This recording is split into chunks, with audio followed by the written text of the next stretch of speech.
nós vamos apresentar nossa palestra sobre patologia do traumatismo crânioencefálico.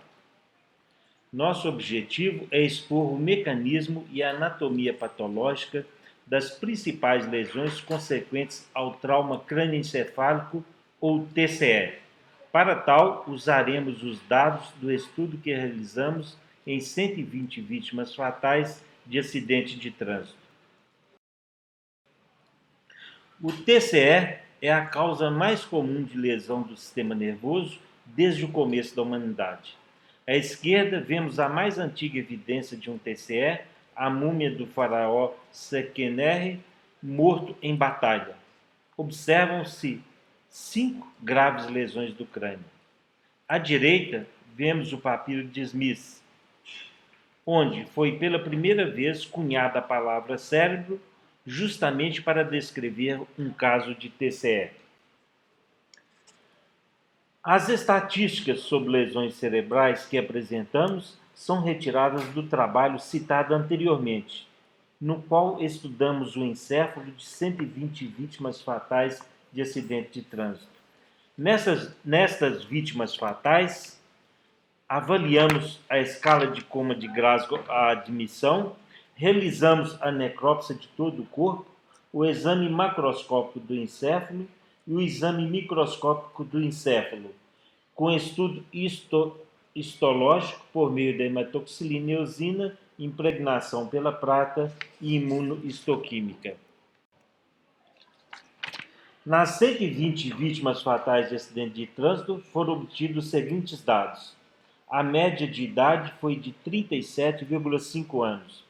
75 eram do sexo masculino e 25% do feminino.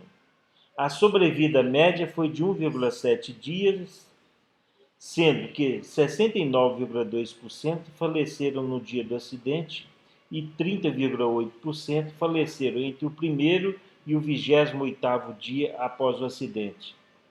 A morte ocorreu no local do acidente em 34,2% e no hospital em 65,8% dos casos. Quanto ao estado de consciência, 12,3% apresentaram-se com 9 a 15 pontos na escala de coma de Glasgow. Os restantes, 87,7%, tiveram coma imediato após o acidente.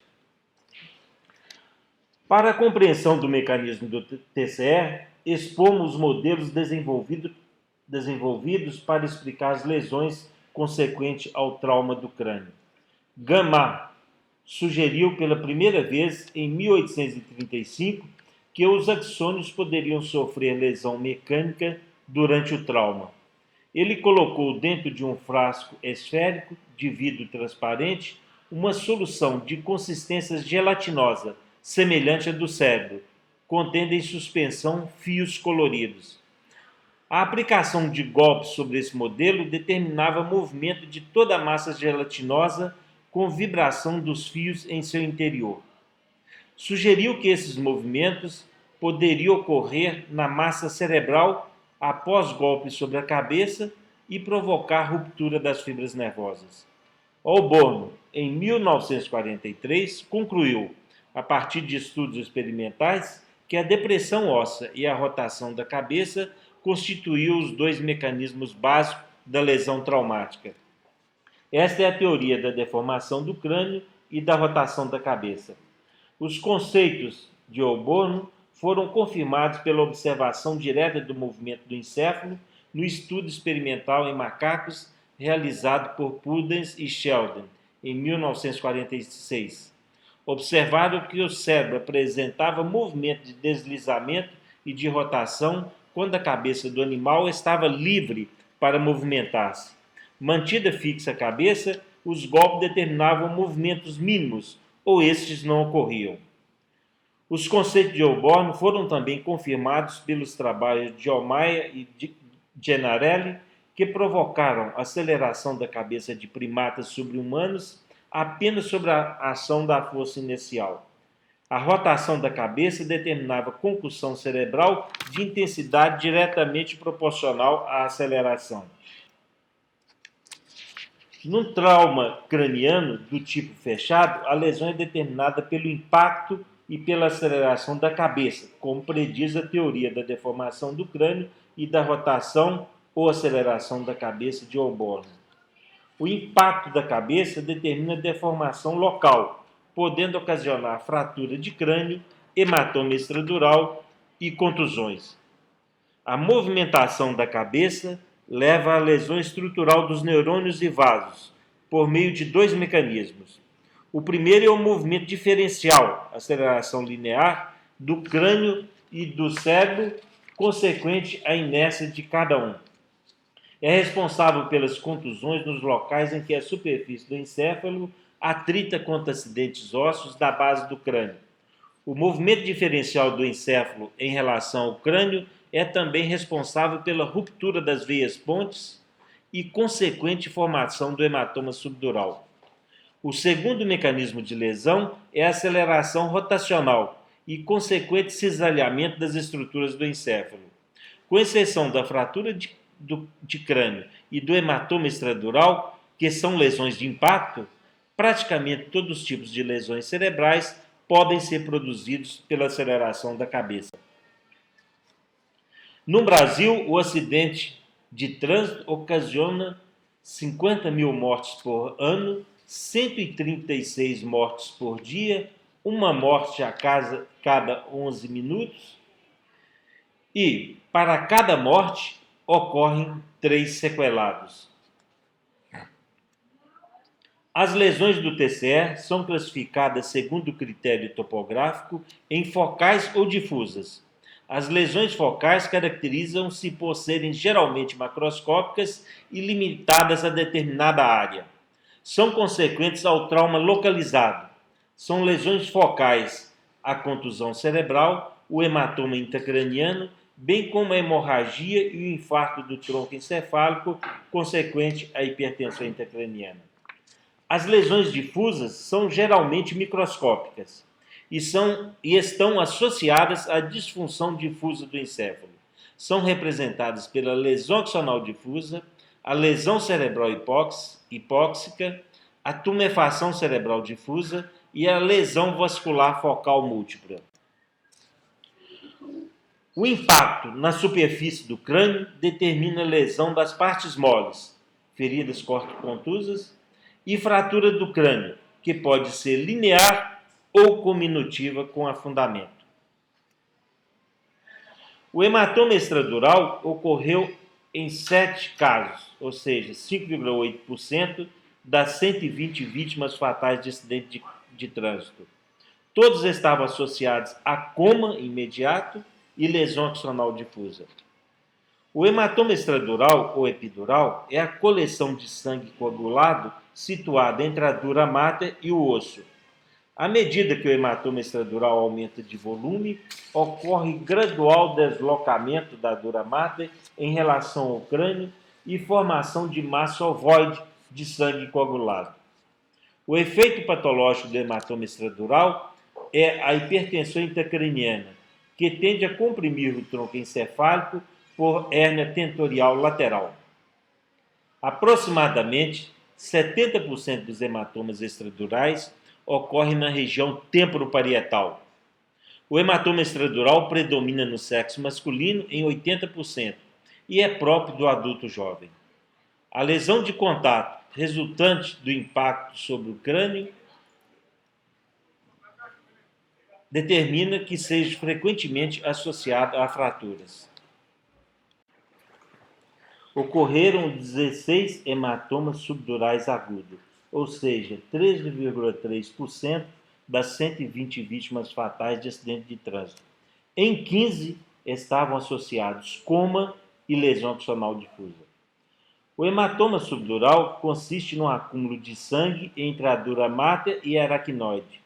Em contraste com o espaço extradural, este espaço é facilmente dilatado, o que possibilita o grande acúmulo de sangue com tendência do hematoma subdural a cobrir todo o hemisfério cerebral. Do ponto de vista neurocirúrgico, o hematoma subdural é classificado em agudo, subagudo e crônico.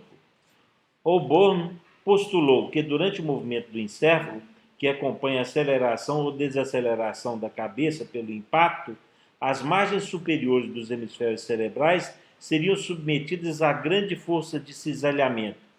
Como a dura mater está aderida ao crânio, o que então ocorreria durante o movimento diferencial do encéfalo em relação ao crânio seria o deslizamento da aracnoide em relação à dura mater.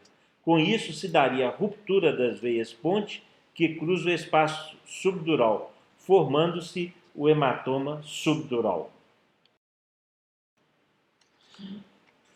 Aqui vemos a necrópsia e o exame histopatológico de um caso de hematoma subdural crônico.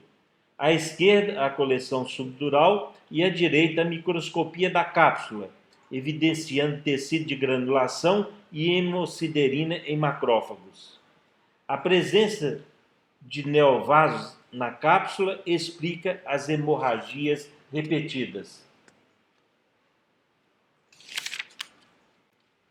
A contusão engloba todo um contínuo lesional que inclui a contusão propriamente dita, a laceração, a contusão hemorrágica ou hematoma intracerebral e a explosão lobar. As contusões são caracterizadas por hemorragias perivasculares puntiformes na cúpula dos giros. A contusão é lesão essencialmente focal que acomete áreas não vitais do cérebro. A contusão hemorrágica ou hematoma intracerebral é definida pela associação de tecido necrótico e sangue, com maior volume de sangue. A explosão lobar consiste na associação de contusão e sangue subdural e intracerebral nos polos frontal e temporal. As contusões hemorragias na cúpula dos giros ocorrem por dois mecanismos: impacto e aceleração linear. As contusões subjacentes ao local do impacto resultam da deformação provocada pela depressão óssea com consequente lesão da superfície cortical e dos vasos da pia mater. As contusões por aceleração são explicadas pela teoria da deformação do crânio e da rotação da cabeça de Holborn. No momento do impacto, com a cabeça em movimento, a aceleração do crânio é interrompida de modo abrupto, mas o encéfalo continua em movimento em virtude de sua maior inércia em relação ao crânio. Assim, opõe maior resistência à parada do movimento por causa de sua maior massa.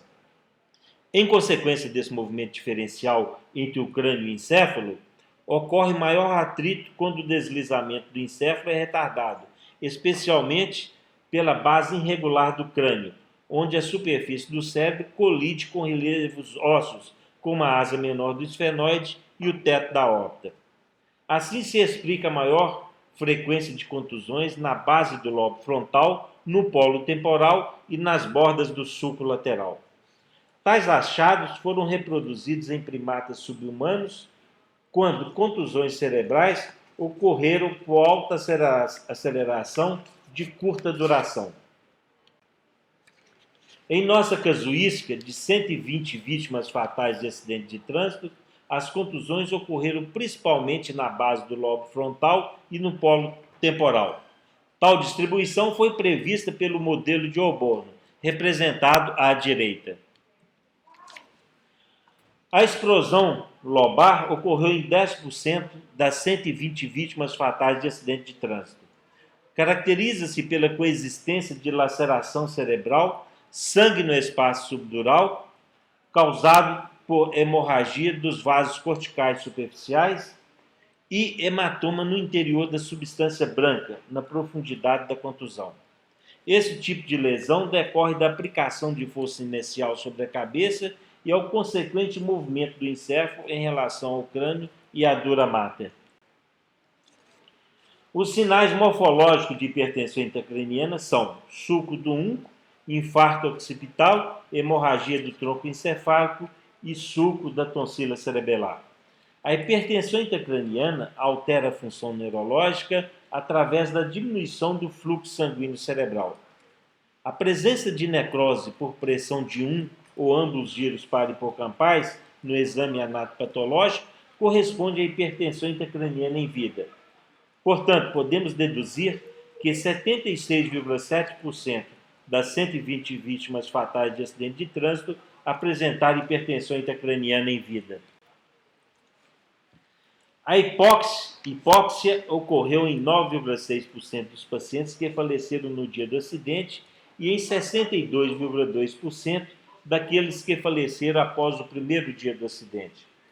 A hipóxia é definida como a redução da tensão de oxigênio nos alvéolos pulmonares, levando à correspondente hipoxemia. Tendo em vista a equação do fluxo sanguíneo cerebral, os dois principais fatores que levam à diminuição do fluxo sanguíneo cerebral e consequente hipóxia isquêmica são a queda da pressão arterial e o aumento da pressão intracraniana. A perda sanguínea por lesões associadas pode determinar a diminuição do volume sanguíneo e consequente redução da hemoglobina, levando à hipóxia anêmica, como evidencia a equação do consumo de oxigênio. A lesão hipóxica é uma das causas de coma traumático na ausência de lesão expansiva intracraniana. É o segundo achado mais frequente, depois da lesão axonal difusa, em pacientes que permanecem em estado vegetativo ou com incapacidade grave após o TCE.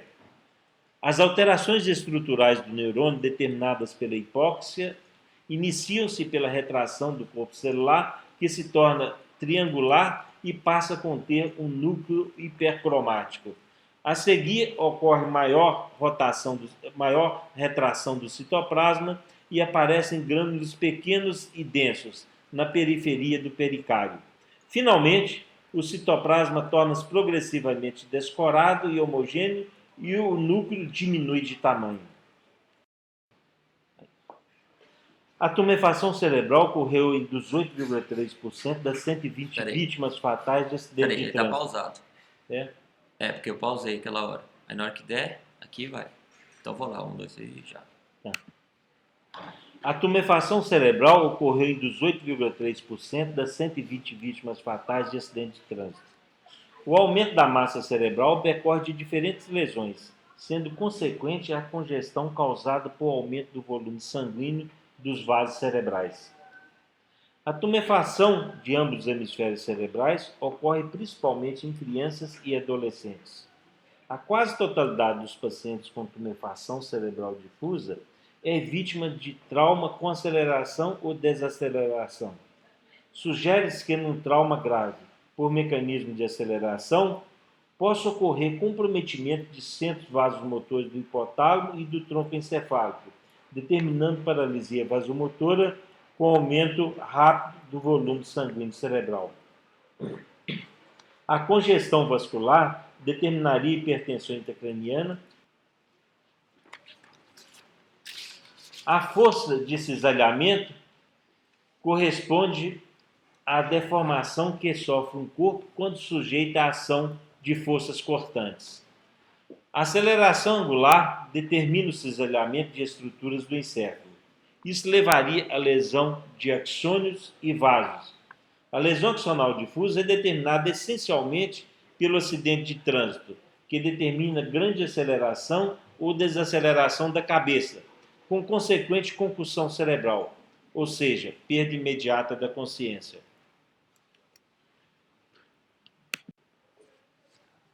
A lesão axonal difusa ocorreu em 75,8% das 120 vítimas fatais de acidente de trânsito.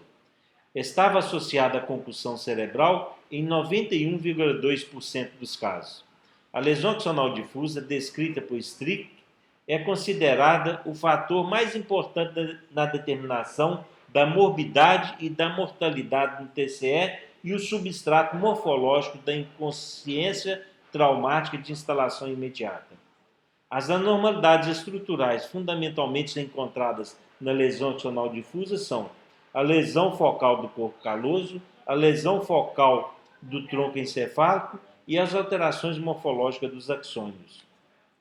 As alterações microscópicas da lesão axonal difusa apresentam-se sob 3 formas: esferoide de retração, estrelas de micróglia e degeneração valeriana.